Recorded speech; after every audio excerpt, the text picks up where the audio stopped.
Hello friend, आपका परी study classes में स्वागत है। मैं आज आपको बताऊंगी कि मैंने सीटेट के लिए अपने किस तरीके से नोट्स बनाए थे। पूरे नोट्स मैं सीडीपी के दिखाऊंगी आपको, तो वीडियो को पूरा अंत तक देखना और वीडियो पसंद आए तो चैनल को सब्सक्राइब जरूर कर देना। चलिए फ्रेंड, देखते हैं विकास के चरण। जब मैंने सीटेट तैयार की थी तभी मैंने अपने ये नोट्स बनाए थे। जो भी इम्पोर्टेंट टॉपिक होगा वो मैं आपको इस वीडियो में बताऊंगी, तो वीडियो को पूरा ज़रूर देखें। विकास के चरण क्या है? शरीर, संवेग, समाज, संज्ञान। बाल विकास की अवस्थाएं कौन सी हैं? शिशुअवस्था, बाल्यावस्था, किशोरावस्था। विकास आंतरिक एवं बाहरी कारकों से व्यक्ति में होने वाला परिवर्तन है।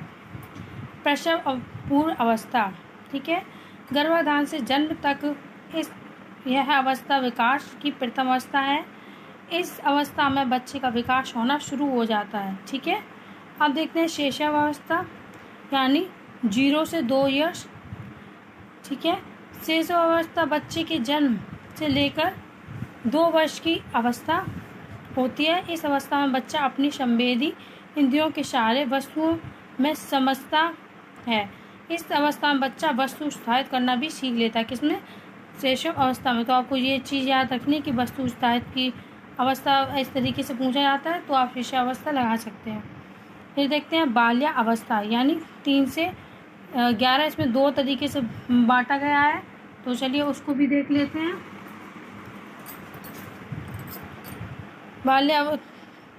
पद पूर्व बाल्यावस्था 3 से 6 वर्ष होती है, जो टॉय एज है। और उत्तर बाल्यावस्था यानी 7 से 11, इसको गैंग एज भी कहते हैं। तो आज पूरी सीडीपी में आपको बताऊंगी कि किस किस तरीके से क्या क्या इम्पोर्टेंट है। अवधारणाओं का विकास देखते हैं कि अवधारणाओं का विकास मुख्य रूप से किसका हिस्सा है? बौद्धिक विकास का। बच्चे के उचित विकास को सुनिश्चित करने के लिए उसका स्वस्थ शारीरिक विकास एक महत्वपूर्ण आवश्यकता है। सही है, क्योंकि शारीरिक विकास के साथ अन्य पक्षों में ये अंतर संबंधित है, ठीक है। अब देखते हैं मानव विकास के क्षेत्रों में विभाजित किया जाता है, जो है शारीरिक, संज्ञानात्मक, संवेगात्मक और सामाजिक, ठीक है। ये देखिए क्वेश्चन था, मैंने जो इम्पोर्टेंट क्वेश्चन थे वो भी मैंने इसमें लिख लिए थे, तो ये एक इम्पोर्टेंट क्वेश्चन है। सीमा हर पाठ को बहुत जल्दी सीख लेती है, ठीक है, सीख लेती है, जबकि लीना उसे सीखने में ज़्यादा समय लेती है। वह विकास के सिद्धांत को दर्शाता है। मतलब क्या दर्शाता है? तो ये क्या है? व्यक्ति विभिन्नता। अपने अपनी सीखने की अलग अलग तरीका है, तो वो अपने हिसाब से वो जल्दी सीख लेती है। ये क्या है? व्यक्ति विभिन्नता होती है। कोई जल्दी सीख लेता है तो कोई धीमी गति से। विकास का सिद्धांत क्या है? सभी की विकास की दर समान नहीं होती। ये भी आपको याद रखना है कि विकास की दर समान नहीं होती है, ठीक है। अब विकास शुरू होता है प्रसव पूर्व अवस्था, ठीक है। देखिए इतना देख लिए। अब देखते हैं इम्पॉर्टेंट, आपको मैं बताऊंगी एक ओडिपस और एक इलेक्ट्रा और ओडिपस से क्वेश्चन आता है, तो देखते हैं। जिसमें पूछा जाता है, डायरेक्टली क्वेश्चन नहीं आता जैसे यूपी टेट में आता, वैसा नहीं। इसमें ये पूछा जाता कि एक बच्चा है जो अपनी माँ से बहुत प्रेम करता और अपने पिता से द्वेष करता है, कौन सी ग्रंथि है? इस तरीके से पूछा जा सकता है। तो चलिए देखते हैं कि फ्रॉइड ओडिपस क्या है। कि फ्रॉइड के अनुसार लड़के, इसमें मैं आपको सीधा डिटेल बताऊँ तो इसमें लड़का होता है वो अपनी माँ से प्रेम करता है, इसे कहते हैं ओडिपस ग्रंथि, ठीक है। इसमें बच्चा अपनी माँ से प्रेम करता है और पिता से द्वेष रखता है, इसमें ओडिपस में। और इसमें उल्टा है, इसमें क्या है? जो लड़की होती है वो अपने पिता से प्यार करती है। क्या होता है कि जो लड़का होता है, जो लड़की होती है वो अपने पिता से प्यार करती है और माँ से द्वेष रखती है, ठीक है। ये क्या है? इलेक्ट्रा। इस तरीके से आप समझ लीजिए, पूरा मैंने बता दिया अच्छे से आपको। अब देखते हैं किशोरा अवस्था।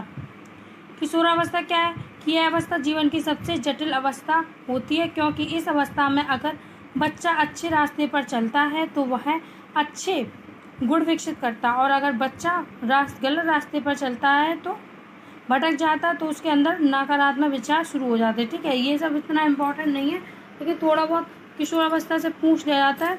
तो इसकी डेफिनेशन स्टेने हॉल की ये भी नहीं पूछा जाता है। मैं आपको वही बताऊंगी जो ज़्यादा पूछा गया है। तो चलिए इसकी विशेषता ज़रूर आप देख लीजिए कि इस अवस्था में बच्चा सहयोगी होता है और इस अवस्था में वह अपने समूह का सक्रिय सदस्य बन जाता है। तो मैं आपको वही चीज़ें बताऊंगी जो इम्पोर्टेंट होंगी। तो वीडियो को फ्रेंड पूरा देखें, तभी आपको समझ में आएगा। और प्रौढ़ावस्था, वृद्धावस्था, ये सब इम्पोर्टेंट नहीं है। तो चलिए देखते हैं। हरलॉक के अनुसार देखिए, ये इम्पोर्टेंट नहीं है, इम्पोर्टेंट है सूक्ष्म क्रियात्मक अवस्था और स्थूल पेशीय क्रियात्मक अवस्था। तो चलिए देखते हैं, ये पेपर में बहुत बार पूछा जाता है। 1 मिनट, चलिए देखते हैं फ्रेंड। हरलॉक के अनुसार मांसपेशियों, तंत्रिकाओं तथा तंत्रिका केंद्रों की संभावित क्रियाओं द्वारा शारीरिक गति पर नियंत्रण प्राप्त करना क्रियात्मक विकास कहलाता है। जब बच्चे की काम करने की क्षमता का विकास हो जाता है तो उसे क्रियात्मक विकास कहते हैं। अब देखते हैं इनको, सूक्ष्म क्रियात्मक अवस्था और स्थूल पेशीय क्या होता है। सूक्ष्म क्रियात्मक अवस्था होती है कि इसमें जब बच्चे की छोटी छोटी जो गतिविधियों के साथ काम करते हैं तो यह सूक्ष्म अवस्था कहलाती है। उदाहरण जैसे ब्लॉक बनाना, मतलब सूक्ष्म अवस्था में बच्चे की छोटी छोटी क्रियाएं जैसे कि होती हैं लिखना, अंगूठे की सहायता से वस्तुओं को उठाना, ये सब क्या है, सूक्ष्म क्रियात्मक अवस्था। तो इसी तरीके से इसको आप हटा के ये इस तरीके से पूरा आपको क्वेश्चन में दे देगा, फिर पूछा जाएगा ये कौन सी क्रिया है, तब आप वहाँ ऑप्शन में लगाएंगे सूक्ष्म क्रियात्मक अवस्था। ठीक इस तरीके से क्वेश्चन आता है। अब स्थूल पेशीय अवस्था देखते हैं, ग्रॉस मोटर।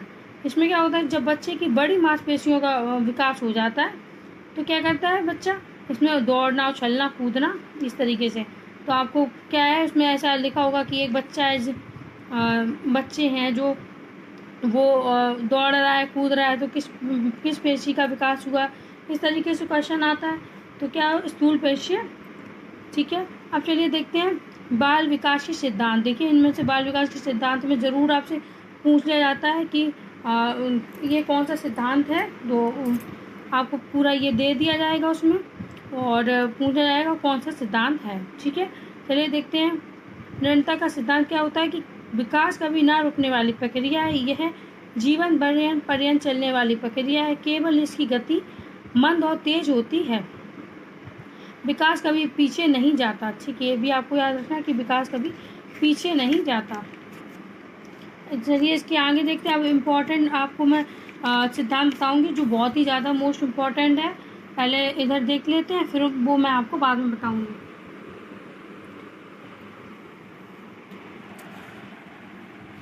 देखते हैं समान प्रतिमान का सिद्धांत, यानी सभी समान बालकों में विकास का क्रम समान होता है, जैसे खेलना, बैठना आदि। अब व्यक्तिगत विभिन्नता का सिद्धांत क्या है कि विभिन्नता यानी बच्चों का विकास व्यक्तिगत विभिन्नता के अनुसार चलता है। किसी में विकास की गति तेज होती है तो किसी में कम होती है। ठीक है, अब देखते हैं पूर्वानुमान का सिद्धांत। ठीक है, ये भी बहुत इंपॉर्टेंट है, ये बहुत पूछा जाता है। पूर्वानुमान का सिद्धांत यानी बचपन देखकर भविष्य बताना। विकास का पूर्वानुमान होता है क्योंकि हम पहले लगा सकते हैं कि विकास किस दिशा में होगा। देखिए, इसमें एक तो ये नहीं बता सकते कि कौन सा ज़्यादा आ सकता है, क्योंकि ये काफ़ी बार सभी कुछ किसी ना किसी चैप्टर में पूछे गए। तो आप इन सभी को एक बार देख लें अच्छे से। एकीकरण का सिद्धांत, जब बच्चों में एकीकरण का गुण पाया जाता है तब हम किसी एक काम को करने के लिए उसे अपने हाथ पैरों को एक साथ मिलकर काम करते हैं। जो हाथ पैरों को मिलाकर काम करते हैं उसे कहते हैं एकीकरण का सिद्धांत। ठीक है, अब मैं बताती हूँ आपको जो इम्पोर्टेंट होगा वो मैं आपको बताती हूँ। समान से विशिष्ट क्रियाओं का सिद्धांत एक ये, और सबसे ज़्यादा अगर इम्पोर्टेंट पूछे सिद्धांत कौन सा है तो विकास की दिशा का सिद्धांत, यानी मस्तिष्काधोमुखी, ये बहुत ज़्यादा इम्पोर्टेंट है, तो आप इसको ज़रूर देख लें। तो हमारा विकास सदैव समान से विशिष्ट क्रियाओं की ओर चलता है, ना कि विशिष्ट से समान की ओर। ये भी याद रखना, उसमें सीधा डायरेक्ट पूछा गया था क्वेश्चन कि विकास कैसे चलता है, सदैव समान से विशिष्ट चलता है कि विशिष्ट से समान, इस तरीके से क्वेश्चन पूछा गया। तो आप सदैव कैसे लगाएंगे, समान से विशिष्ट क्रियाओं की ओर चलता है। ठीक है, ना कि विशिष्ट से समान लगाना आपको। अब जैसे छोटे बच्चे अपनी उंगलियों से अपने चारों तरफ के जुड़े हुए कपड़ों को समान रूप से पकड़ना सीख लेते हैं, बाद में उन्हें उंगलियों से लिखना सीखते हैं, तो वह विशिष्ट कर रही है। ठीक है, अब देखते हैं मोस्ट इम्पॉर्टेंट सिद्धांत, जो इस पूरे सिद्धांत में सबसे ज़्यादा इम्पॉर्टेंट है, तो यही है विकास की दिशा का सिद्धांत। हमारा विकास सदैव सर से पैर की ओर चलता है। बच्चा सबसे पहले अपने सर को हिलाते हुए धड़ को स्थिर करता है, उसके बाद शरीर के अन्य भागों को स्थिर करता है। जब हमारा विकास की दिशा सिर से पैर की तरफ होती है तो उसे क्या कहते हैं? मस्तकाधोमुखी। ये याद रखना आपको कि सिर से पैर की ओर की विकास कौन सा होता है? मस्तकाधोमुखी। दूसरी जब हमारे विकास का अनुक्रम मध्य से शुरू होकर बाहर की तरफ जाता है तो उसे कहते हैं दुराभिमुख या प्रॉक्सिमोडिस्टल। ठीक है, ये आपको बहुत इंपॉर्टेंट है दोनों। ये आपको याद रखना, मस्काधोमुखी जो सिर से पैर की ओर से चलता है विकास उसे मस्काधोमुखी कहते हैं, और जो मध्य से होकर बाहर की ओर जाता है उसे दुराभिमुख कहते हैं। तो ये आपको याद रखना है। आप हेड टू टॉ यानी सिर से पैर की ओर इसे मस्काधोमुखी, ये मैंने लिख भी लिया, स्फेरोकॉर्डल भी कहते हैं। अब शरीर विभिन्न अंगों का विकास की गति से विभिन्नता का सिद्धांत। शरीर के अंगों की गति में भी विभिन्नता पाई जाती है। कभी शरीर का कोई अंग बढ़ रहा होता है तो कभी कोई अंग। इस प्रकार अंगों का विकास अलग अलग होता है। अब देखते हैं अगला टॉपिक, देखते हैं क्या अभी ये सिद्धांत हो गया। अब इसके कुछ क्वेश्चन भी मैंने लिखे हुए हैं तो इन क्वेश्चन को भी देखिए, तब आपको अच्छी समझ में आएगा। कि देखिए मैंने लिखा भी है कि विकास पीछे नहीं जाता, विकास रेखीय नहीं होता। ये भी आपको याद रखना कि विकास कैसा हो? सर्पाकार होता है। ठीक है, विकास वर्तुलाकार बनाम रेखीय प्रगति का सिद्धांत क्या है? विकास वर्तुलाकार होता है। स्वस्थ शरीर में स्वस्थ मस्तिष्क का विकास होता है। विकास संपूर्ण रूप से होता है। वृद्धि और विकास की सबसे महत्वपूर्ण विशेषता यही है कि व्यक्ति संपूर्ण तौर पर बढ़ता और विकसित होता है। उसके शारीरिक, बौद्धिक, संवेगात्मक, सामाजिक और अन्य प्रकार के विकास अंतर संबंधित और परस्पर निर्भर करते हैं। अब देखते हैं, जो बच्चे बचपन की उम्र में अपनी उम्र के हिसाब से लंबे होते हैं वे वयस्क के दौरान भी लंबे होते। इस अवलोकन द्वारा विकास को निम्नलिखित सिद्धांत में से कौन सा सिद्धांत होता है? ये क्या है? बचपन देखकर भविष्य बताना, मैंने बताया था एक अनुमानित सिद्धांत था, इसी का ये क्वेश्चन है। ठीक है, इस तरीके से क्वेश्चन भी थे तो मैंने वो भी लिख लिए ताकि अच्छे से समझ में आ सके। फिर अगला क्वेश्चन देखते हैं, क्रम जिसमें एक बच्चा विकसित होता है दो प्रवृत्तियों का अनुसरण करता है वो क्या है? पदोन्मुखी और समीप दूरस्थ विकास। ठीक है, आप जिस दिन पैदा हुए तो उस दिन आपने बोलना शुरू नहीं किया, इसके बजाय आपने धीरे धीरे भाषण विकसित किया। ये क्या है? विकास वंश द्वारा चरण का सिद्धांत। अब देखते हैं, केंद्र से परिधि तक जाने वाले विकास को क्या कहा जाता है? समीपस्थ दूरस्थ विकास। ये क्वेश्चन से आपको सिद्धांत अच्छे समझ में आ रहे होंगे। तो वीडियो पसंद आ रहा हो तो लाइक शेयर सब्सक्राइब भी कर देना फ्रेंड।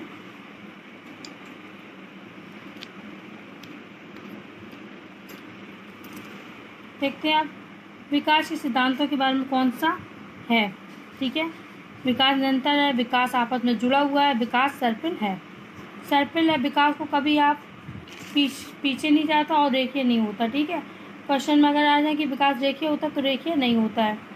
अब विकास का एक सिद्धांत, यह सभी समान गति से आगे नहीं बढ़ता। ठीक है, अब शरीर के मध्य भाग से परिधि या चरम सीमा का विकास निम्न को दर्शाता है, प्रॉक्सिमोडिस्टल। ठीक है, निम्नलिखित में से किस अवस्था में बच्चे संवय शरीर के सक्रिय सदस्य के रूप में बन जाते हैं? तो मैंने आपको किशोरावस्था बताई थी।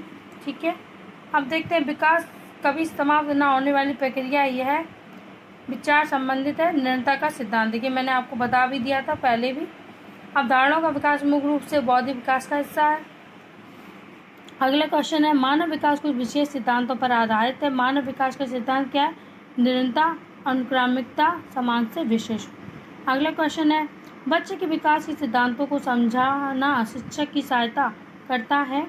तो किसकी सहायता करता है? शिक्षार्थियों की विभिन्न अधिगम शैलियों को प्रभावी रूप से संबोधित करने में। विकास का सिद्धांत क्या है? विकास की सभी दर समान नहीं होती, यह मैंने आपको पहले भी बता दिया था। तो चलिए देखते हैं फ्रेंड, अभी भी इसमें थोड़े क्वेश्चन बाकी हैं, उनको भी एक एक करके देख लेते हैं। विकास शुरू होता है प्रसव पूर्व अवस्था। किशोर के संदर्भ में संबंधित उचित कथन क्या है? कि संवेगात्मक प्रोत्थान की घटना बढ़ जाती है। सूक्ष्म गति कौशल का उदाहरण लिखना। मानव वृद्धि एक विकास की समझ शिक्षक को योग्य बनाती है। विविध विद्यार्थी शिक्षार्थियों के शिक्षण के बारे में स्पष्ट है। फिर सामाजिक विकास वातावरण से जुड़ा है। अब वंशानुक्रम देखिए, अनुवांशिकता का टॉपिक देखते हैं। आनुवंशिकता का स्टार्ट हो। वंशानुक्रम के जनक क्या है?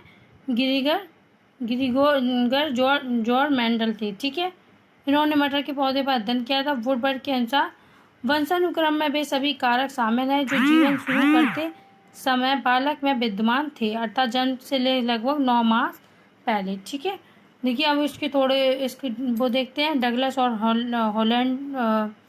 हॉलैंड के अनुसार, ठीक है, इनको देखते हैं। वंशानुक्रम के अंतर्गत सभी रचनाएं भौतिक विशेषता या कार्य या क्षमताएं जो उन्होंने माता पिता तथा पूर्वजों से अर्जित किए होते हैं। अब वंशानुक्रम के सिद्धांत देखते हैं। विभिन्नता के सिद्धांत, ठीक है, इनके सिद्धांत और प्रत्यागमन का सिद्धांत, ये ठीक है इस तरीके से दिया गया। तो चलिए पढ़ते हैं। विभिन्नता के सिद्धांत के अनुसार बच्चों में विभिन्नता पाई जाती है। भिन्न भिन्न पाए जाने के कारण माता पिता के बीजों कोषों की विशिष्टताएं हैं। अब देखते हैं सोरेंस के अनुसार, उन्होंने कहा कि तीव्र बुद्धि वाले माँ बाप के बच्चे कम बुद्धि के भी हो सकते हैं। यदि अगर ऐसा होता कि तीव्र बुद्धि वाले माता पिता के बच्चे मंद बुद्धि हो तो प्रत्यागमन का कहलाता है। ठीक, प्रत्यागमन कहलाता है। और विपरीत गुणों का उत्पन्न होना ही प्रत्यागमन का सिद्धांत है। देखिए ये याद रखना, प्रत्यागमन का सिद्धांत आपको अच्छे समझ में आ गया होगा कि विपरीत गुणों का उत्पन्न होना ही प्रत्यागमन का सिद्धांत कहलाता है। ठीक है, चलिए देखते हैं अगला। अनुवांशिकता को स्थिर सामाजिक संरचना माना जाता है। अब देखते हैं मानव व्यक्तित्व परिणाम, अनुवांशिकता और वातावरण की अंतःक्रिया। देखिए ये दोनों आता है, जबकि पेपर में लिख के आता है कि सिर्फ वातावरण का ही बच्चे में असर पड़ता है कि अनुवांशिकता का। देखिए दोनों को आपको लगाना है।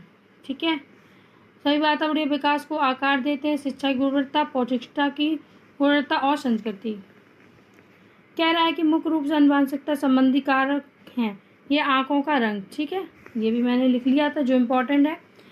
व्यक्तित्व विकास में अनुवांशिकता वातावरण एक महत्वपूर्ण भूमिका निभाता है। ठीक है, अब देखते हैं स्कूल बागवानी। इस तरीके से दिया हुआ था क्वेश्चन, तो मैंने वो नोट कर लिया था। तो आप चाहें तो ये देख लीजिए फ्रेंड। जग और मग का मॉडल एक बार आया था, वो आया था शायद 2017 का पेपर या 18 का लमसम होगा कुछ, और मुझे ठीक से याद नहीं। उसी में ये लिखा था, तब मैंने नोट कर लिया था। तो आप भी नोट कर लिया करें। अगर PYQ क्वेश्चन मिलते तो मैंने ये नोट कर लिया था कि जग और मग मॉडल क्या है। कक्षा में पढ़ाने का एक पारंपरिक तरीका है। ठीक है, तो इस तरीके से मैंने नोट कर लिया था। तो देखते हैं आगे। राष्ट्रीय साक्षरता मिशन का उद्देश्य क्या है? पूर्ण साक्षरता प्राप्त करना। शिक्षा का पहला कर्तव्य क्या होना चाहिए? अगर वह छात्र कक्षा में बहुत बीमार है तो उसे डॉक्टर के पास तुरंत ले जाएंगे। ये पेडागोजी का क्वेश्चन आता है, उसी तरह मैंने लिखा था। सूक्ष्म कौशल की सूची दी है BK पासी ने। ठीक है, अब ये डार्विनवाद का सिद्धांत है। और वातावरण, ये वातावरण का है, हमारे चारों तरफ का जो आवरण होता है उसी वातावरण कहते हैं। ठीक है, ये सब वातावरण का है। अब वातावरण के ये पढ़ते हैं। वातावरण के मुख्य रूप से 2 भाग पाए जाते हैं, आंतरिक वातावरण और बाहरी वातावरण। अब देखते हैं इनके बारे में। देखते हैं आंतरिक वातावरण और बाहरी वातावरण। देखते हैं कि आंतरिक वातावरण क्या होता है। जन्म से पहले वातावरण 9 महीने का टाइम, अर्थात आंतरिक वातावरण। गर्भावस्था में जब बच्चे का विकास हो रहा होता है तो उसे आंतरिक वातावरण कहते हैं। ठीक है, प्रभावित होता है, उसे ही कहते हैं आंतरिक वातावरण। अब मध्य वातावरण क्या है? बाहरी वातावरण, यानी जन्म के बाद चारों तरफ का जो हमारे आवरण होता है उसको ही हम क्या कहते हैं? बाह्य वातावरण कहते हैं। अब वातावरण और वंशानुक्रम का संबंध क्या है? मैकाइवर तथा पेज के अनुसार। देखिए हमेशा पेपर में आपको इसी तरीके से प्लस में भी आएगा, वातावरण प्लस वंशानुक्रम। आपको हमेशा वातावरण प्लस नहीं लगा के, गुणा लगा के वंशानुक्रम को ही लिखना है। वंशानुक्रम और पर्यावरण का संबंध योगात्मक नहीं होता जबकि गुणात्मक होता है। ठीक है, हमेशा गुणात्मक लगाना, योगात्मक नहीं लगाना है। व्यक्ति वंशानुक्रम वातावरण की गुण के बराबर है, इन दोनों के योग के बराबर हैं। वातावरण गुणा वंशानुक्रम, हमेशा वातावरण और गुणा वंशानुक्रम ही लगाना है, आपको योगात्मक नहीं लगाना है। ठीक, जबकि पेपर में आपको योगात्मक जरूर मिलेगा लेकिन वो नहीं लगाना है। प्रकृति और पोषण का संबंध, यानी वंशानुक्रम ही प्रकृति कहलाता है तथा वातावरण ही पोषण कहलाता है। वंशानुक्रम तथा वातावरण यानी परिवेश अभिन्न रूप से एक दूसरे से गुथे हुए हैं। दोनों को विकास प्रभावित करता है। ऐसा नहीं सिर्फ एक से ही विकास प्रभावित होता है, ऐसा नहीं कि वंशानुक्रम हो और सिर्फ अकेला वातावरण नहीं, दोनों ही प्रभावित करते हैं। यानी देखिए इधर भी लिखा डेवलपमेंट, हेरिडिटी एंड एनवायरनमेंट। ठीक है, गुणात्मक जो एनवायरनमेंट। अब देखते हैं जीन पियाजे, जो कि मैंने इसका एक अलग से वीडियो बना दिया था जीन पियाजे का। तो चलिए जीन पियाजे देखते हैं। जीन पियाजे ने क्या किया, समाज को इग्नोर किया। जो मैं लिख लेती, अगर मुझे कहीं भी लिखता है कुछ भी तो मैं वो लिख लेती थी। चलिए देखते हैं जीन पियाजे का सिद्धांत देखते हैं। संवेदी पेशी अवस्था, पूर्व संज्ञात्मक अवस्था, स्थूल मूल संज्ञात्मक अवस्था और औपचारिक अमूर्त संज्ञात्मक अवस्था। ठीक है, जीन पियाजे का जन्म स्विट्जरलैंड के मनोवैज्ञानिक थे। जीन पियाजे ने अपनी अवधारणा संज्ञानात्मक विकास पर दी है। इन्होंने क्या इस पर सिद्धांत दिया, संज्ञानात्मक विकास पर, जिसमें संवेदन, प्रत्यक्ष, प्रतिमा, धारणा, समस्या और समस्या समाधान, चिंतन जैसी मानसिक प्रक्रियाएं सम्मिलित हैं। पियाजे ने अपने संज्ञानात्मक विकास के लिए बच्चों का सैद्धांतिक रूप से अध्ययन किया, इसलिए इन्हें बाल मनोविज्ञान का जनक माना जाता है। बच्चों को वैज्ञानिक बोला, इन्होंने क्या बोला कि एक नन्हा वैज्ञानिक होता है। इन्होंने आनुवंशिकता पर जोर दिया और परिपक्वता पर जोर दिया। ठीक है, इन्होंने समाज को नकार दिया था। अब देखते हैं परिपक्वता पर। इनका मानना है कि बच्चों में जैसे जैसे जैविक परिपक्वता आती है वैसे वैसे बच्चे का संज्ञानात्मक विकास होता है। और इनकी शिक्षा का मुख्य क्षेत्र क्या है, जैविक मुमूर्षा। याद रखना आपको, अगर उसमें आ जाए तो जैविक मुमूर्षा था। ठीक, अगर आप ये पढ़ना चाहें तो पूरा पढ़ लेते हैं, जबकि इसका इतना इम्पोर्टेंट नहीं है। ठीक है, इतना इम्पोर्टेंट नहीं, अब इम्पोर्टेंट जो चीज़ होगी वो मैं आपको बताती हूँ। हाँ, ये आप देख सकते हैं कि बच्चे सक्रिय ज्ञान का निर्माता तथा नन्हे वैज्ञानिक है, जो संसार के बारे में अपने सिद्धांतों की रचना करते हैं। ठीक है, अब देखते हैं पियाजे के संज्ञानात्मक स्कीमा क्या होता है, ज्ञान होता है। पियाजे के संज्ञानात्मक विकास की संपत्तियों का वर्णन निम्न प्रकार से है। अनुकूलन क्या होता है, वातावरण के साथ अपने आप को ढालना। मैं सीधा आपको बता देती हूँ, अनुकूलन होता है वातावरण के साथ अपने आप को ढालना ही अनुकूलन कहलाता है। अब पियाजे के अनुसार अनुकूलन की 2 उपक्रियाएं होती हैं। सबसे ज़्यादा ये पूछा जाता है, आत्मसातकरण और समायोजन। तो इनको भी समझ लेते हैं। आपको दोनों नाम याद रखना है, एसिमिलेशन, एकोमोडेशन। ठीक है, ये याद रखना, और समावेशन इसका याद रखना है। इसका तो मुझे नाम भी सही से ले नहीं पा रही हूँ। आत्मसातकरण यानी पूर्व ज्ञान को नए ज्ञान के साथ जोड़ना। आपको सीधी सी यही लाइन याद रखनी है कि आत्मसातकरण क्या है, कि पूर्व ज्ञान को नए ज्ञान के साथ जोड़ना। ठीक है, ये मैंने इसके दूसरे शब्दों में क्या है कि जब नए ज्ञान का अर्जन करते हैं तो उसे आत्मसातकरण कहते हैं।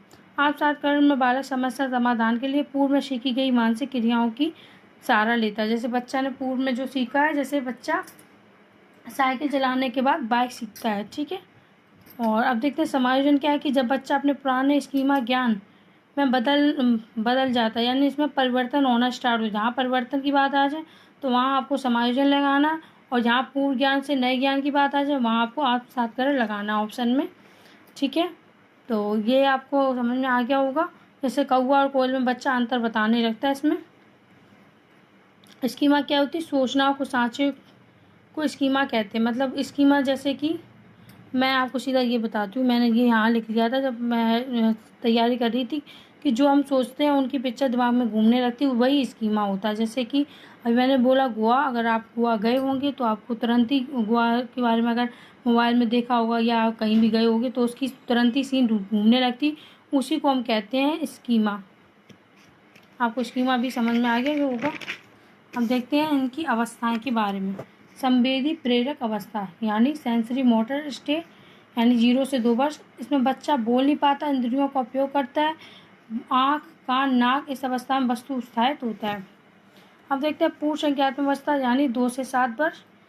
बोलना शुरू कर देता है, नकल करना शुरू कर देता है, प्रतीक जो चीज़ नहीं आती है, यानी मोबाइल कोई, जैसे रिमोट कोई मोबाइल समझ लेता है। ठीक है, अब ये क्या है, इसकी विशेषताएं भी देखिए, केंद्रीकरण होता है, एम केंद्रित होता है, अपने आप को सर्वोपरि मानना, जीववाद यानी निर्जीव चीज़ को सजीव मानना।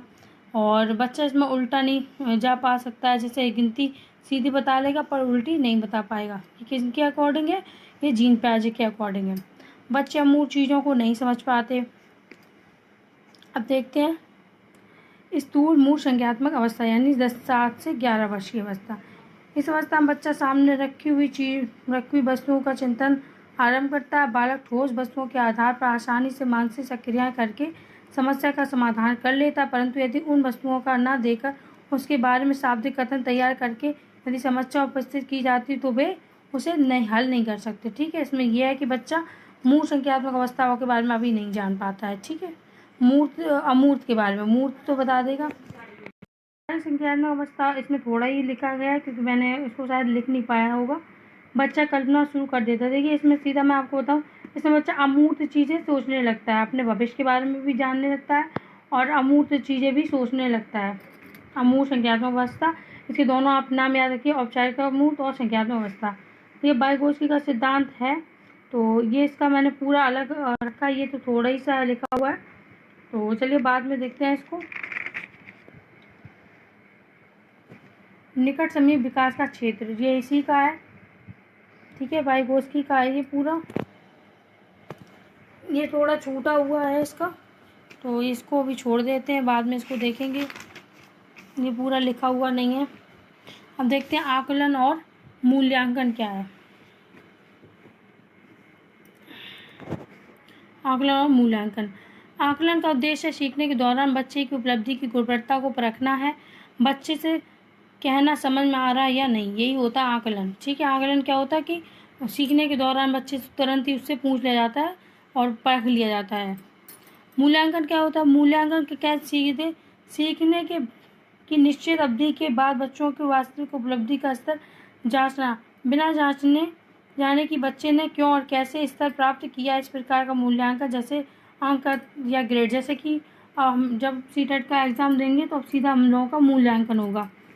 ठीक है, और ये सब CC रॉस के अनुसार लिखा। और देश क्या लिखा है, इसके उद्देश्य देखते हैं कि आकलन और मूल्यांकन का प्राथमिक उद्देश्य है बच्चों के अधिगम को बढ़ावा देना तथा उनका चहुमुखी विकास करना। सर्वांगीण विकास कह सकते हैं या चहुमुखी विकास करना।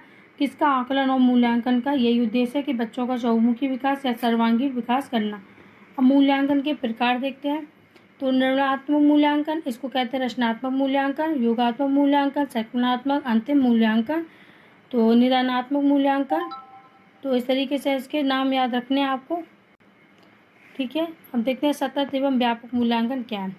सतत मूल्यांकन लगातार चलना, यानी जैसे रोज स्कूल में टेस्ट, पेपर, प्रैक्टिकल आदि रोज होना।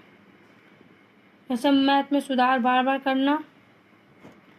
एक साल में निर्णयात्मक रचनात्मक आकलन 4 बार होते हैं, जबकि योगात्मक साल में 2 बार होते हैं। ठीक है, अब देखते हैं व्यापक मूल्यांकन क्या है। बहुत बड़ा मूल्यांकन होता है, शैक्षिक और सहशैक्षिक। ठीक है, सहशैक्षिक उसकी गतिविधियों को भी देखना, एक में पास होना और नहीं सभी विषय में पास होना, ये क्या है? सहशैक्षिक है। ठीक है, ये इम्पोर्टेंट है। जैसे गाना, खेल, डांस, पब्लिक, ठीक है, योगा आदि को भी देखना। सतत और व्यापक का उद्देश्य है बच्चे का चहुमुखी विकास करना, ओवरऑल भी बोल सकते हैं और सर्वांगीण विकास भी कह सकते हैं। ठीक है, इनके सभी नाम याद रखना है आपको। अब देखते हैं सर्वांगीण विकास की चरण है शारीरिक, संवेग, सामाजिक और संज्ञान। ठीक है, इस तरीके से PSEC।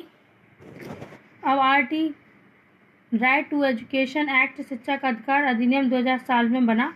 लागू कब हुआ था? 2010 में 1 अप्रैल। उम्र क्या है? 6 से 14 साल तक के बच्चे। नॉर्मल बच्चे की बात हो रही है यहाँ। उदाहरण क्या है? फ्री और निःशुल्क और अनिवार्य शिक्षा। बच्चे में विकार वाले बच्चों के लिए क्या था? 6 से 18 साल तक के बच्चों के लिए, और नॉर्मल बच्चों के लिए 6 से 14 साल, यानी 1 से 8 क्लास तक के बच्चे। अब देखते हैं अभिसारी और अपसारी चिंतन। अपसारी और अभिसारी चिंतन क्या है? यानी मुक्त उत्तरीय प्रश्न और अपसारी चिंतन, यानी इसमें जो याद ना करना, अपने मन के ख्याल को बताना, सोच विचार कर आंसर देना, याद करके नहीं। इसमें याद करके नहीं बताना होता, उसमें सोच कर बताना होता है, उसे ही कहते हैं अपसारी चिंतन। और अभिसारी चिंतन क्या होगा, बंद अंत वाला क्वेश्चन इसमें। जैसे भारत की राजधानी क्या है, तो दिल्ली। सीधा आपको इसमें सोचना नहीं पड़ा, आपने सीधा तुरंत ही एक ही इसका आंसर निकला। जैसे ट्रू फॉल्स हो गया, मैचिंग हो गया, फिलअप हो गया, ठीक है, इस तरीके से। तो आपको अब सारी चिंतन भी समझ में आ गया होगा। अब मूल्यांकन के गुण देखते हैं। वैधता उपकरण जिसमें हम मापना चाहते हैं वह है उसे सही तरीके से माप रहा या नहीं। एक वैध परीक्षण हमेशा विश्वसनीय होता है, ठीक है। विश्वसनीयता, वस्तुनिष्ठता और उपयोगिता। अब देखते हैं निदानात्मक और उपचारात्मक शिक्षा। निदानात्मक क्या होता है कि कमी का पता लगाना, और उपचारात्मक होता है कमी का उपचार करना।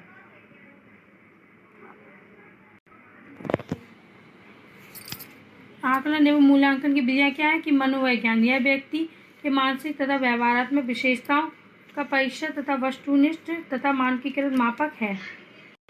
विधियाँ क्या है कि यह मनोवैज्ञानिक, यह व्यक्ति की मानसिक व्यवहारात्मक विशेषताओं का वस्तुनिष्ठ तथा मानकीकृत व्यापक है। अब देखिए इसमें से सबसे ज़्यादा इम्पोर्टेंट होगी वही मैं आपको बताऊंगी, आप ऐसे ही देख लीजिए। इसमें देखिए साक्षात्कार भी था, व्यक्ति अध्ययन था, प्रेक्षेपण था और आत्म प्रतिवेदन था, संचित अवलेखन था। मतलब जो इम्पोर्टेंट दिखाती हूँ, जो कि इम्पोर्टेंट है वो है घटनावृत्त और एक है पोर्टफोलियो।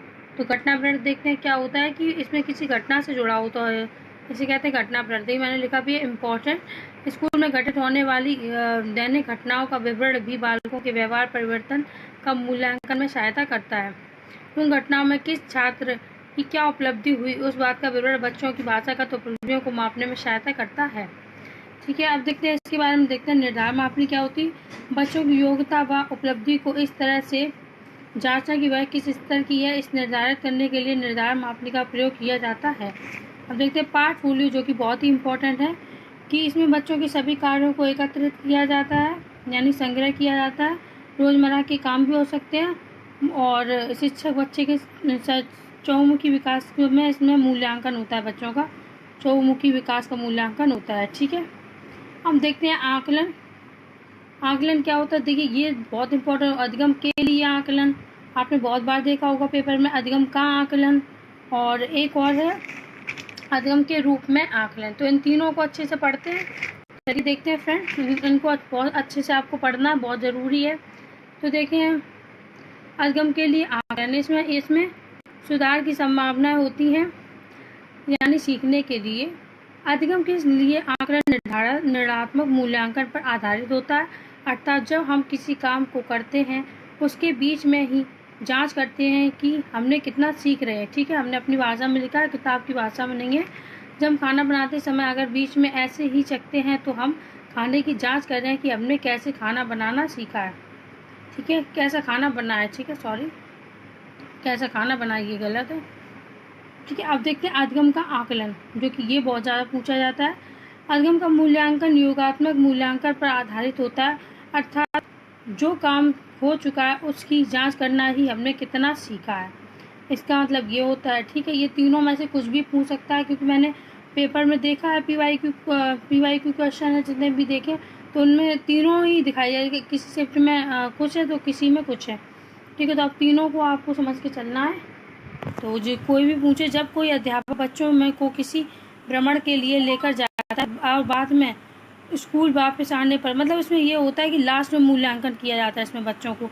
इसमें तुरंत ही आप जांच कर रहे हैं इसमें, ठीक है। इसमें तुरंत ही आपने जैसे वहाँ जहाँ आप बच्चों को घुमाने गए हैं, किस में अधिगम के लिए आकलन, मतलब जब बच्चे को आप घुमाने ले गए और तुरंत ही आपने वहाँ पूछ लिया कि इस जगह के बारे में उनसे, तो ये हो गया अधिगम के लिए आकलन। और इसमें क्या होता है कि बाद में मूल्यांकन टीचर करता है, जब वहाँ से घूम के आए फिर उन्होंने कक्षा में बच्चों से पूछा, तब वहाँ जो आकलन हुआ वो है अधिगम का आकलन, ठीक है।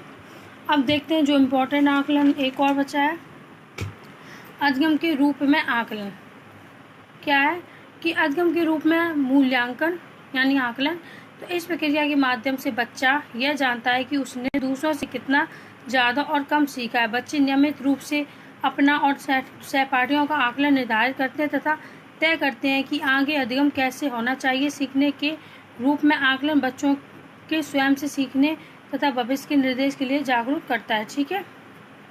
इसमें बच्चा अपने आप के बारे में पता चल जाता है उसे कि उसने दूसरों से कितना सीखा है। और ठीक है, चलिए देखते हैं आगे। अब देखते हैं बुद्धि, जो कि इससे आपको भी पता होगा कि इम्पोर्टेंट बुद्धि जिन्होंने दी है, तो उनके बारे में भी देखते हैं। विनय के अनुसार अच्छी निर्णय करने की तरह बाह्य करने और अच्छी तरह तर्क करने की योग्यता बुद्धि है। थॉर्नडाइक ने बुद्धि 3 प्रकार बताए हैं: अमूर्त बुद्धि, मूर्त बुद्धि, सामाजिक बुद्धि। सामाजिक बुद्धि जो समाज में छाप छोड़ देना, समाज में समायोजन करने के लिए जो बुद्धि लगाते हैं उसे सामाजिक बुद्धि कहा जाता है। सामाजिक बुद्धि की सहायता से हम दूसरों के साथ व्यवहार करना सीखते हैं। हम सब समाज में रहकर जो व्यवहार करते हैं हम उसे सामाजिक बुद्धि का प्रयोग करते हैं। अब देखते हैं मूर्त व्यवहारिक, जो देखते हैं आसपास, जो छू सकते हैं, मूर्त है वो। अमूर्त क्या होती? कल्पना या भाव, फीलिंग, जो सोचने समझने सामने नहीं वह सोचना, ठीक, अमूर्त कहलाता है। अब देखते हैं आगे, देखते हैं फ्रेंड।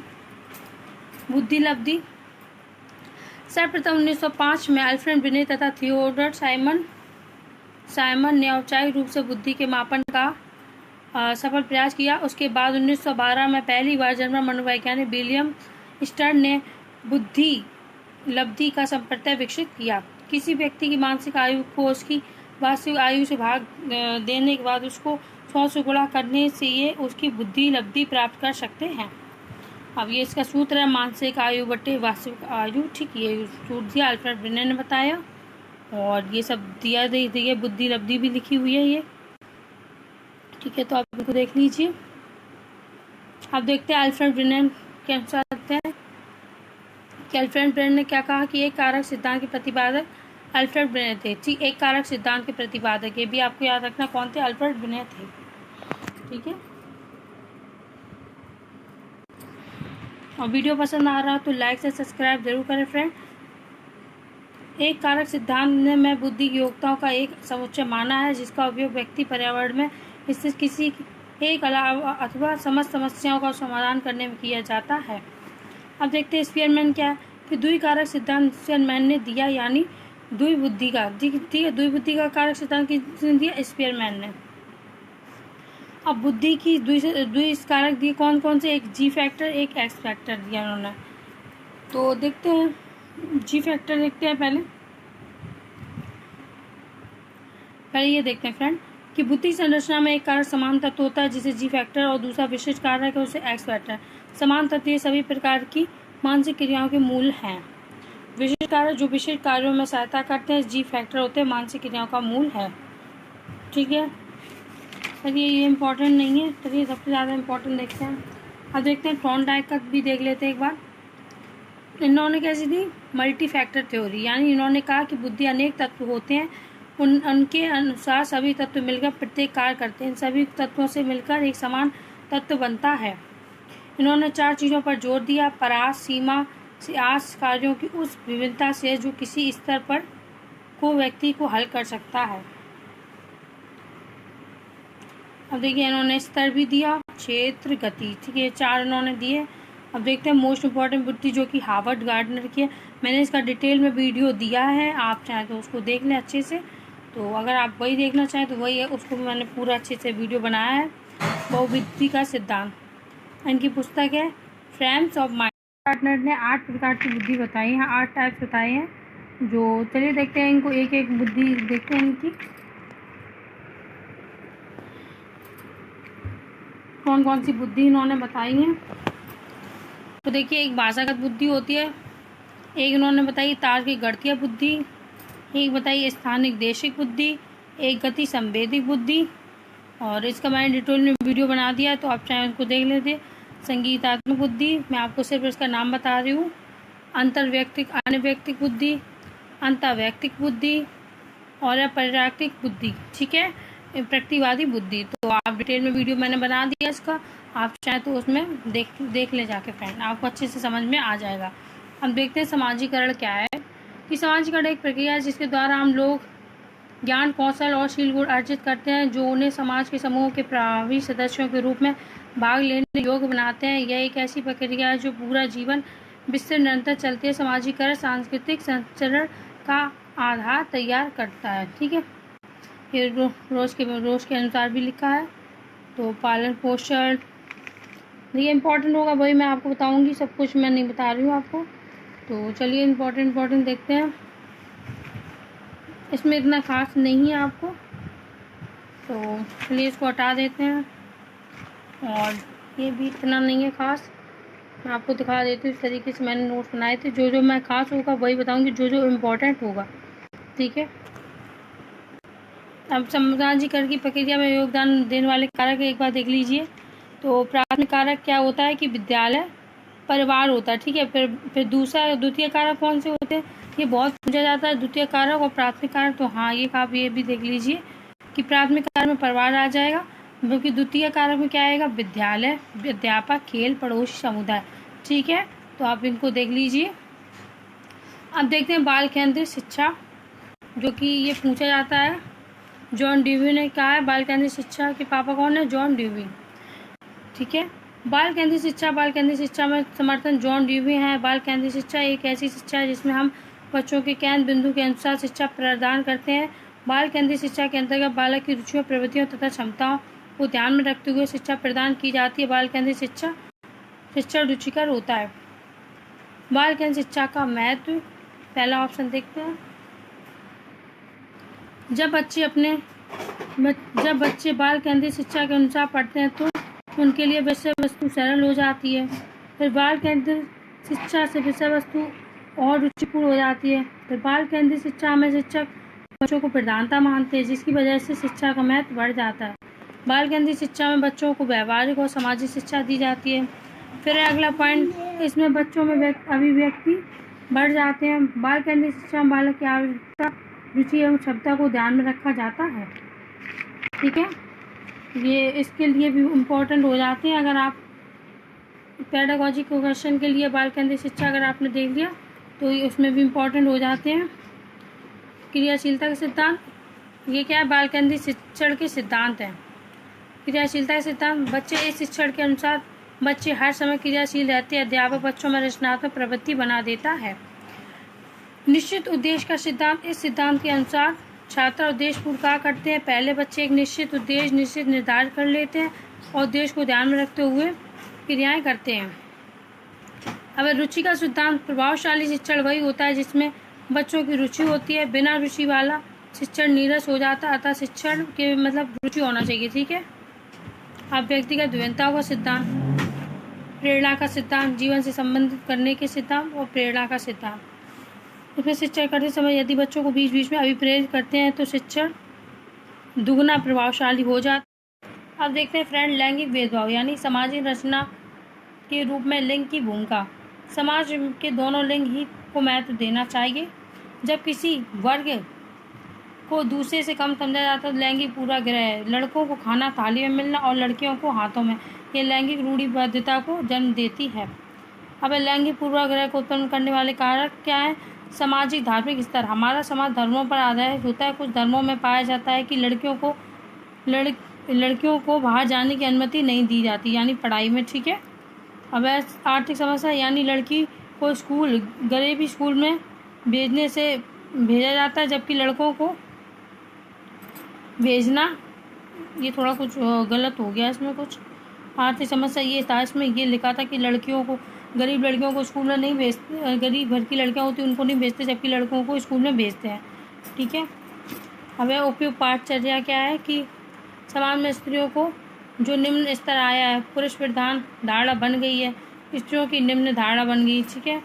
अशिक्षित माता पिता का होना, लड़की की जल्दी विवाह करना, महिलाओं की शिक्षा की कमी, मनोवैज्ञानिक समस्या, कभी कभी लड़कियों को मनोवैज्ञानिक समस्या हो जाती है, उनकी धारणा पढ़ने वाली हो जाती है। अपनी माता को देखकर उनकी भी मनोवैज्ञानिक धारणा ऐसी बन जाती है कि उनकी माता नहीं पढ़ी हुई तो वो क्यों पढ़े। अब सांस्कृतिक समस्या क्या है कि प्राचीन समाज से प्रेरित व्यक्ति भी लड़की को शिक्षा देने में पक्ष नहीं होता है, क्योंकि उनकी संस्कृति के अनुसार लड़की पढ़ाया नहीं जाता है।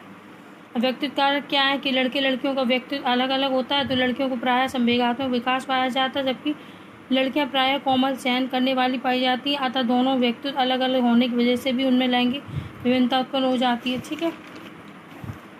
अब लैंगिक भेदभाव को ख़त्म करने में अध्यापक की क्या भूमिका है कि एक अध्यापक को ऐसा वातावरण स्थापित करना जिससे कक्षा में दोनों वर्गों को समान रखा जाए। ठीक है।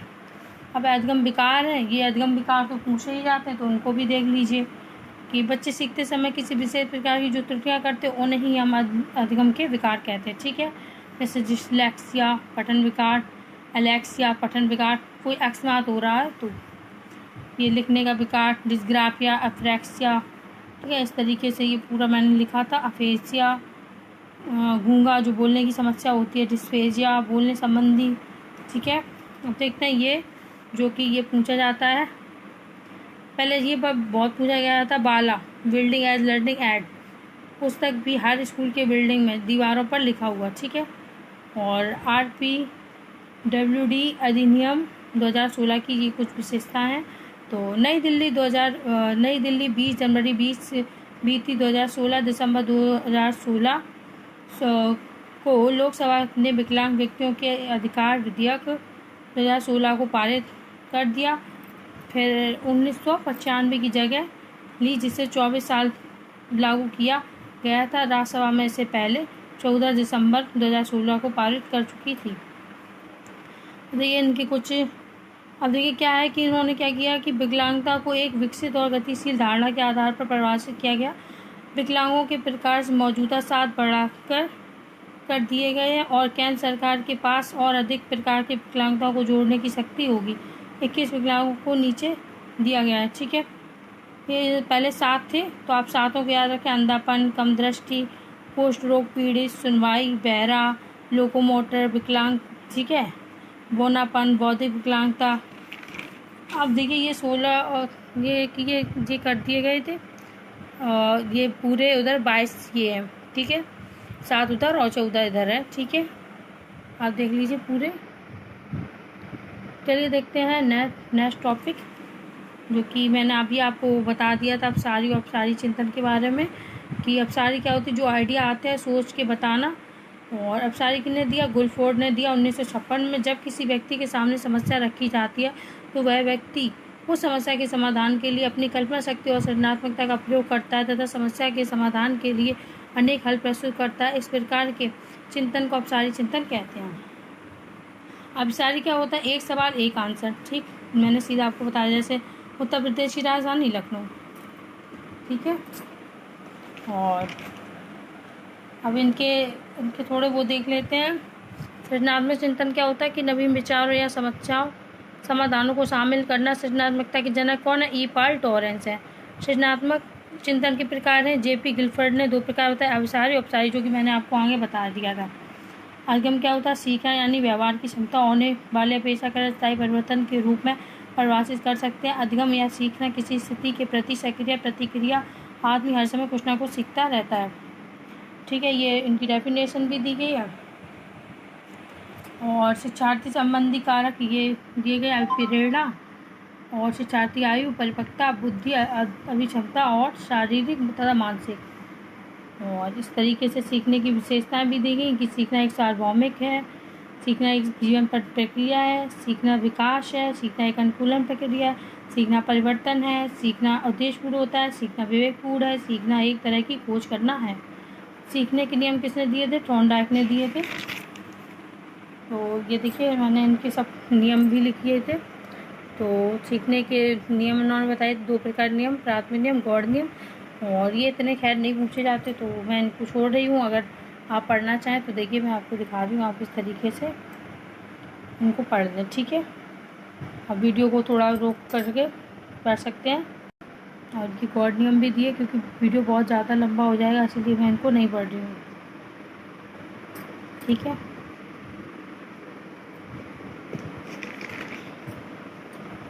और चलिए अब इम्पॉर्टेंट टॉपिक देखते हैं, जो बहुत ही ज़्यादा इम्पॉर्टेंट टॉपिक है।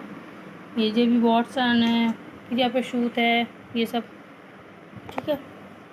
ये इतना इम्पॉर्टेंट नहीं आते, फिर भी मैं आपको वही बताऊंगी जो इम्पॉर्टेंट होगा। ये J.B. वॉटसन और अनुसूचित अनुक्रिया, सतत पुनर्वलन, आंशिक पुनर्वलन, ये पढ़ सकते हैं हम। ये पढ़ते हैं सतत पुनर्वलन और असतत पुनर्वलन क्या होता है। सतत पुनर्वलन अनुसूची, ठीक है, अनुसूचियों को 2 भागों में बांटा गया है।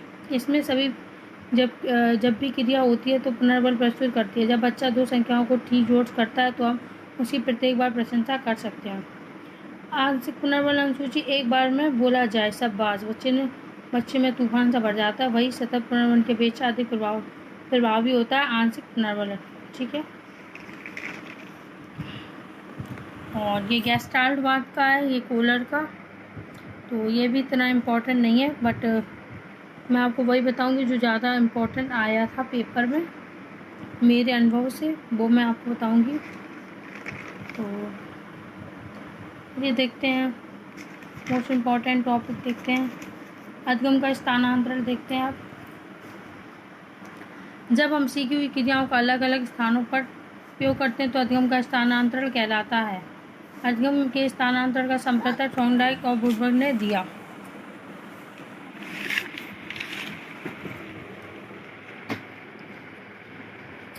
तो अधिगम का सकारात्मक स्थानांतरण बचपन में जो सीखा बड़े पर हेल्प कर रहा है। ठीक है, ये आपको इम्पोर्टेंट रखना है। अधिगम का सकारात्मक स्थानांतरण, अधिगम का नकारात्मक स्थानांतरण, अधिगम का शून्य स्थानांतरण। अधिगम का सकारात्मक स्थानांतरण क्या होता है कि बचपन में जो सीखा बड़े पर हेल्प कर रहा है। पहाड़े बचपन में सीखे वो दैनिक जीवन में मदद कर रहे हैं। ठीक है, कितना इसका एग्जाम्पल मैंने आपको बता दिया। अधिगम का नकारात्मक स्थानांतरण क्या होता है कि जो बचपन में सीखा उल्टा, यानी बाद में समस्या बन रहा। पहले बचपन में पुट बोलना, परंतु बट आया तो भ्रमित हो गया कि इसे बुट क्यों नहीं बोला। ठीक है, शून्य स्थानांतरण क्या है कि जो भी मैंने बचपन में सीखा उसका कोई फर्क नहीं पड़ता। जैसे मैं सीखा और बड़े होने पर उसका उपयोग सीडीपी में कोई रोल नहीं होगा। ठीक है, तो ये क्या था, शून्य स्थानांतरण। ये आपको अधिगम का स्थानांतरण याद रखना है, जो मैंने आपको बता दिए। चलिए देखते हैं, आप सीखने का पठार देखते हैं कि सीखने का पठार सपाट यानी कुछ नहीं सीखना यानी पठार हो जाना। ठीक है, रॉस के अनुसार क्या है कि सीखने की प्रक्रिया की मुख्य विशेषता पठार है। ये अवधि को व्यक्त करते हैं जब सीखने की क्रिया में कोई उन्नति नहीं है। अब पठार के कारण क्या है कि बच्चे की इच्छा ना होना, अध्यापक का स्थानांतरण हो जाना, या छात्र को कोई मानसिक बीमारी हो जाना, या छात्र में जटिलता, छात्रों की कक्षा के प्रति उदासीनता, या सिखाने का समय या कक्षा का वातावरण। अब अधिगम के वक्र देखते हैं। हरमन एविगोश ने 1885 में अधिगम वक्र दिया। सीखने की प्रक्रिया में एकदम दक्षता हासिल नहीं होती है। सीखने की गति कभी तीव्र तो कभी मंद हो जाती है और कभी बिल्कुल रुक जाती है। अब इसके वो देखते हैं, अधिगम वक्र देखते हैं किस तरीके से चलता है। देखिए 4 प्रकार हैं, समान निष्पादन वक्र और धनात्मक। अब देखते हैं समान निष्पादन वक्र क्या होता है कि सीखने की गति समान गति आदर्श स्थिति है। समय बढ़ने पर सीखना बढ़ेगा, समय दोगे तो सीखना कम होगा। अब धनात्मक त्वरण क्या है, यानी इससे बढ़ता हुआ अवतल वक्र भी कहा जाता है। ठीक है, देखिए वक्र इस तरीके से मैंने बता दिया, धीरे धीरे फिर तेज। फिर अब ऋणात्मक वक्र देखते हैं, यानी ऋणात्मक त्वरण वक्र क्या हुआ, घटता हुआ हास निष्पादन वक्र, थकान अनिश्चितता आदि कारणों से। जब थकान होती है तो पहले फास्ट होते फिर स्लो होते चले जाते पढ़ाई में। ऐसा आकीय या मिश्रित वक्र क्या होता है, शुरुआत में धीमी गति फिर तीव्र और अंत में फिर धीमे, इस तरीके से चलता है, स्लो फास्ट इस तरीके से। ठीक है, अब देखते हैं आत्मसात्करण। ये जो मैंने आपको पहले बता दिया था कि पूर्व ज्ञान को नए ज्ञान के साथ जोड़ना। ठीक है, मैं ये बता चुकी थी। और राष्ट्रीय शिक्षा नीति देखते हैं, NEP 2020, यानी बच्चे के दिमाग में हर डर को ख़त्म करना। इनका उद्देश्य है बच्चे को प्यार करना। फिर पहली एजुकेशन पॉलिसी कब आई थी, ठीक है, इंदिरा गांधी टाइम पे आई थी। और कोठारी आयोग अध्यक्ष थे दौलत सिंह कोठारी आयोग 1964 से 66 आया। फिर DS कोठारी UGC के अध्यक्ष बनाए, यूनिवर्सिटी ग्रांट कमीशन। दूसरी शिक्षा नीति कब आई, 1986 में। इसका उल्टा कर देना है फ्रेंड, आपको याद हो जाएगा। यहाँ पर राजीव गांधी प्रधानमंत्री थे, वहाँ पर कौन था, इंदिरा गांधी थी। ठीक है, अब देखते हैं शिक्षा नीति, तीसरी नीति कब आई, तीसरी शिक्षा नीति 2020 में आई। ये 31 मई 2019 को बनकर तैयार हुआ, डॉक्टर कस्तूरी रंगन के समय। देखिए आपको इनका नाम याद रखना है। ठीक है, रचयिता बच्चों के स्कूल से जोड़ना। ठीक है, बच्चे स्कूल छोड़ चुके हैं। ठीक है, मेन उद्देश्य यही है इनका। अब ये देखते हैं कुछ। MHRD मानव संसाधन विकास मंत्रालय अब बदला क्या है, अब हो गया है शिक्षा मंत्रालय। पहले था 10+2 हटा के अब हो गया 5-3 + 5-3-4, ठीक है। और अब 10 और 2 हटा के क्या हो गया, 12 साल तक पढ़ता है बच्चा इसमें। लेकिन अब क्या हो गया कि अब इसमें 15 साल बता दिए गए, बताने पड़ेंगे। 5-3-3-4 ये आपको याद रखना, पहले कितने बार पूछा गया है ये। तो अब इस तरीके से इसमें दिया गया है। देखिए, ये देखिए थोड़ा इसका भी बता दे रहे। 5 का है 3 साल, ठीक बच्चा। 1-2 प्री स्कूल, ठीक है।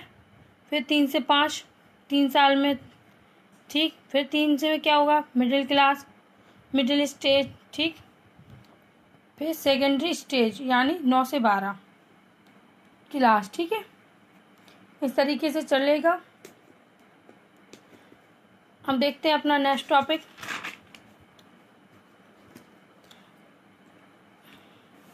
कोल्ड वाटर का देखते हैं, जो कि बहुत ही मोस्ट इम्पॉर्टेंट टॉपिक है। मैं इसको अच्छे से अब समझाऊंगी, तो पूरे वीडियो को अंत तक देखना ना भूलें।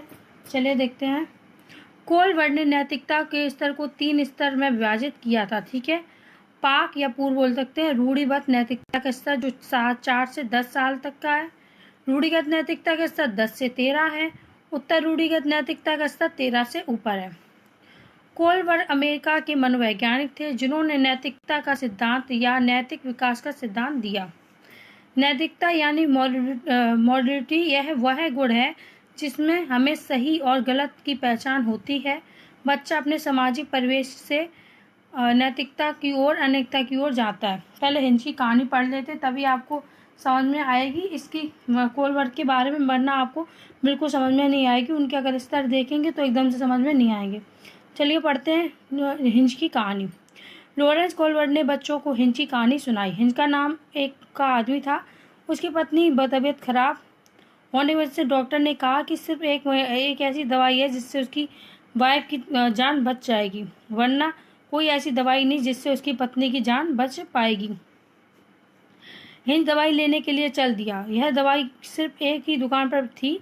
इसने एक तरीके से मेहनत कर दवाई बनाई थी। जिसके बाद दवाई थी, उसने मेहनत से दवाई बनाई थी। हिंद ने कहा, ये मुझे दवाई दे दो। उसने कहा, इतने कम रुपए में मैं दवाई नहीं दे सकता। हिंद कंफ्यूज हो गया कि दवाई को कैसे लूँ। हिंद के दिमाग में चीज़ आई कि उसने सोचा कि मैं उसे चुरा लूँ, नहीं तो चुराई तो मेरी पत्नी मर जाएगी। उसे दवाई चुरा लेता। उसने अपनी पत्नी को दे दी। पत्नी की जान बच गई। अब देखते हैं इनकी नैतिक दुविधा और नैतिक तड़कड़ा। ये बहुत काफ़ी लोगों को उसके बारे में नहीं पता होगा, तो चलिए देखते हैं नैतिक दुविधा क्या होती है। कि सही और गलत के बारे में डिसीजन ना लेने की स्थिति नैतिक दुविधा होती है, ठीक है। पहले डिसीजन नहीं ले पा रहा, उसे कहते हैं नैतिक दुविधा, ठीक है। हिंज अगर चोरी करेगा तो पुलिस पकड़ लेगी, और नहीं करेगा तो बीवी मर जाएगी। ये क्या किसने सोचा था? हिंज ने सोचा था। अब देखते हैं नैतिक तड़कड़ा क्या होती है। सही और गलत के बारे में लेने में शामिल प्रक्रिया को नैतिक तड़कड़ा कहते हैं। सही और गलत में से किसी एक को चुनना, और हिंज ने चोरी को चुना, ठीक। कोल्ड वार के सिद्धांत की आलोचना। इसके सिद्धांत की आलोचना कैरोल गिलिगन ने की थी। इनके सिद्धांत की आलोचना किसने की थी? कैरोल गिलिगन ने की। उन्होंने तर्क दिया कि कोल्ड वार ने महिलाओं को कम प्राथमिकता दी है। इन्होंने तर्क दिया कि पुरुषों की नैतिकता का आधार न्याय है, जबकि स्त्रियों का नैतिकता का आधार दे गई। ये कभी कभार पूछ लिया जाता है इनकी आलोचना के बारे में, तो आपको याद रखना है। पुरुष और महिला मोरल रीजनिंग कल्चर के डिप्रेशन को इम्पोर्टेंट नहीं दी, ठीक है। अब देखते हैं इनके कोल्ड वार के नैतिकता के स्तर, ठीक। 3 लेवल बताए इन्होंने, जो मैंने आपको बता चुकी हूँ। पाक रूढ़िगत नैतिकता स्तर क्या है कि 4 से 10 है। वर्ष अवस्था में नैतिकता शून्य होती है, यानी बच्चों को सही गलत के बारे में पता नहीं होता। इस अवस्था में नैतिक तड़कड़ा दूसरे लोगों के मानकों के अनुसार होती है। बच्चे अपने घर के लोगों को जवाब देता है। इस अवस्था में 2 भागों में बांटा गया अवस्था, ठीक है। इसमें बच्चों में कोई नैतिकता नहीं होती है इसमें। तो देखते हैं इनकी दो भाग में बांटा गया। दंड एवं आज्ञा पालन, जो कि बहुत बार पूछा गया है, और एक और इनकी है साधन सापेक्षता उन्मुक्ता। तो देखते हैं दंड एवं आज्ञा पालन क्या है कि इसमें बच्चे की नैतिकता सजा और आज्ञा पालन पर आधारित होती है। हिंज ने चोरी की तो बच्चों ने सोचा अगर कि वह चोरी करेगी तो उसे सजा मिलेगी। जैसे बच्चे डर के कारण मेहमान आने से नमस्ते करते हैं, उनमें कोई नैतिकता नहीं होती। ये बात बिल्कुल सही है। दंड एवं आज्ञा पालन, छोटे बच्चे अपने लोगों के घर पे होते हैं, वो क्या करते हैं कि बच्चे डर के कारण मेहमान से नमस्ते करते हैं, उनमें कोई नैतिकता नहीं होती है। ठीक है, तो ये क्या है, ये मैंने इसका उदाहरण बता दिया। अब देखते हैं साधन सापेक्ष उन्मुखता क्या है कि इस अवस्था में जैसे को तैसे की अवस्था भी कहते हैं इसको, क्योंकि इसमें व्यवहार कोई उसके साथ करेगा वह बच्चा वैसा ही व्यवहार करेगा। ठीक है, अब देखिए इसका उदाहरण भी है कि एक बच्चे ने दूसरे बच्चे की पेंसिल तोड़ी तो दूसरे बच्चे ने भी उसकी पेंसिल तोड़ दी। ये मैंने वही उदाहरण लिए जो पहले प्रीवियस पेपर में पूछे गए थे, तो वही मैंने उदाहरण लिए, तो इन उदाहरणों को भी देख लीजिए। चलिए देखते हैं अब रूढ़िगत नैतिकता का स्तर। कि रूढ़िगत नैतिकता का स्तर क्या होता है कि इस अवस्था में यानी 10 से 13 इस अवस्था में बच्चा दूसरे लोगों के मानकों को अपने अंदर समावेशित कर लेता है तथा उसी के अकॉर्डिंग सही गलत का निर्णय लेता है। बच्चा अपने आसपास के लोगों की बातों को मानने लगता है। नैतिकता बच्चे में समाज के ऊपर निर्भर करती है। इसमें बच्चा समाज पर निर्भर हो जाता है। ठीक है, समाज के ऊपर समाज के हिसाब से चलने लगता है। इस अवस्था को भी 2 भागों में बांटा गया। आपने काफ़ी बार देखा होगा, अच्छा लड़का अच्छी लड़की उन्मुखता। चलिए देखते हैं। दूसरों के साथ भला बनकर अनुमोदित अर्जित करता है। गोल्डन रूल विचार भी रखता है, इसी अवस्था में करता है। ठीक, इसे दूसरा नाम अंतर्व्यक्ति संबंध भी है। अब कानून एवं व्यवस्था उन्मुखता, लॉ एंड ऑर्डर, और इनके नाम आप दोनों नाम याद रखें, समाज एवं व्यवस्था उन्मुखता। इसमें बच्चा कानून तथा सामाजिक व्यवस्था को बनाए रखने की भावना देखता है, क्योंकि उसके दोस्त को चोट लग गई तो गाड़ी पार करते समय वह ध्यान से पार करेगा। ठीक है, अब देखते हैं उत्तर रूढ़ि नैतिकता स्तर यानी पोस्टल कन्वेंशन स्टेट, यानी 13 से ऊपर। इसमें डिसीजन खुद के लिए जाते हैं, ना कि समाज के जरिए कि क्या सही है और क्या गलत है। ठीक है, अब इसके बारे में 2 स्तर देखते हैं। इसके भी 2 चरण हैं। सामाजिक अनुबंध उन्मुखता, यह अवस्था, इसमें किशोर यह मानते हैं कि नियम लोगों के भले के लिए, अगर किसी के नियम से किसी को नुकसान होता है तो ऐसे नियमों को तोड़ देना चाहिए। अगर रेड लाइट तोड़कर उसके दोस्त की जान बच सकती है तो उसे तोड़ दो। ठीक है, सार्वभौमिक नैतिक सिद्धांत क्या है कि इसमें किशोर दूसरों के विचारों से नहीं बल्कि अपने खुद के मानकों के अनुसार व्यवहार करता है। इसमें किशोर दूसरों के फायदों के लिए नहीं अपनी जान दे। ठीक है, ये मैंने कोलर का पूरा आपको अच्छे से बता दिया, तो ये आप जरूर इनके याद रखें। अब देखते हैं शिक्षा का अधिनियम 2009 का। वर्ष 2002 में संविधान के 86वें संशोधन द्वारा अनुच्छेद 21A 6 से 14 वर्ष के सभी बच्चों को मुफ्त एवं अनिवार्य शिक्षा उपलब्ध कराने का प्रावधान किया गया था। इसको प्रभावी बनाने के लिए 4 अगस्त 2009 को लोकसभा में यह अधिनियम पारित किया गया था। 1 अप्रैल 2014 से लागू हुआ। अब धारा 12 में क्या है कि RT 2009 के अनुसार प्राइवेट निजी स्कूलों में कितने प्रतिशत सीटें गरीब विद्यालयों के लिए आरक्षित होती है? 25%। ऐसे बच्चों के समावेशन के लिए एक टीचर को सम्यता पर आधारित पेडागोजी का यूज करना चाहिए। ठीक है, पेडागोजी की तरह इसमें पढ़ाया जाता है। फिर है धारा 13 यानी प्रति व्यक्ति फीस लेने पर शुल्क जुर्माना देना होगा, नहीं बच्चों का लेना चाहिए। ठीक है, अब धारा 14 देखते हैं। किसी बालक के पास विद्यालय में प्रवेश लेने से इनकार नहीं किया जा सकता है। धारा 15 है बच्चों को हर हाल में एडमिशन दिया जाएगा, वह शैक्षणिक वर्ष के आरंभ में हो या बीच में। फिर धारा 16 है कि स्टूडेंट को ना क्लास में फेल किया जाएगा और ना ही विद्यालय से निकाला जाएगा। धारा 17 है कि बच्चों को शारीरिक दंड देना और प्रताड़ित करना मना है, उल्टा सीधा नहीं कह सकते। धारा 24 है शिक्षक के कर्तव्य है टाइम पर आए, बच्चे का पाठ्यक्रम निश्चित समय पर पढ़ाएं, मानसिक क्षमता के अनुसार पढ़ाएं, बच्चे के अभिभावक के साथ टाइम टू टाइम मीटिंग करते रहिए।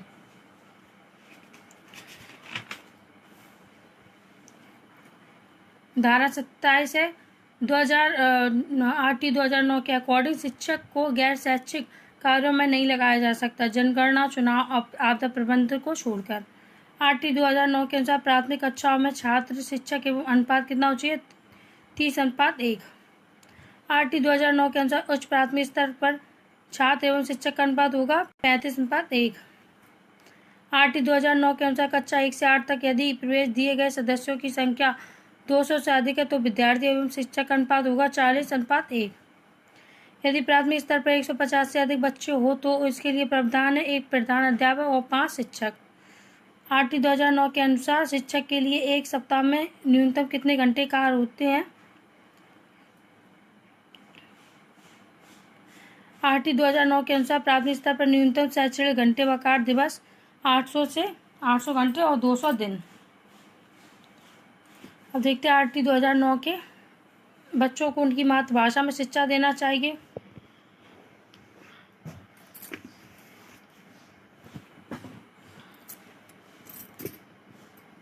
आरटी 2009 के अनुसार विशेष आवश्यकता वाले बच्चों को समावेशी शिक्षा व्यवस्था सभी बच्चों के साथ समानता।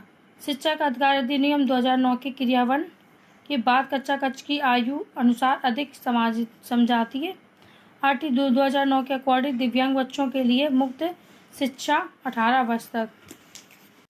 ठीक है, अब देखते हैं वाइगोत्स्की का सिद्धांत देखते हैं जो कि इम्पोर्टेंट है। Vygotsky social culture theory.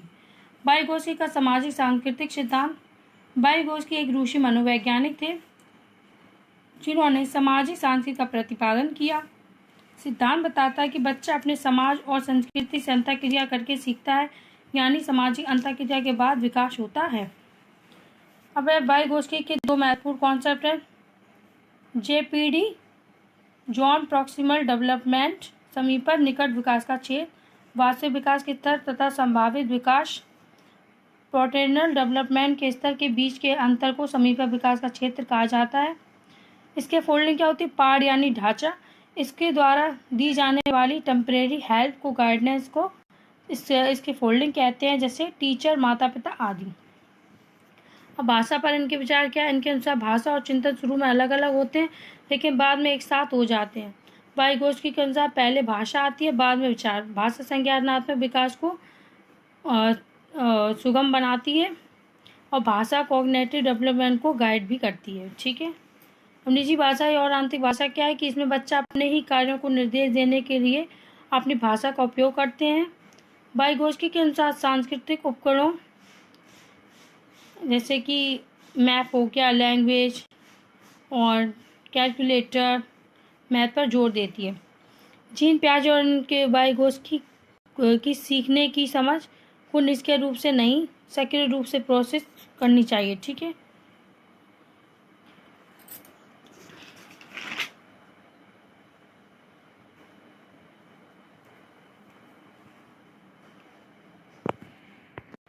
अब फ्रेंड देखते हैं राष्ट्रीय पाठचर्या की रूपरेखा 2005।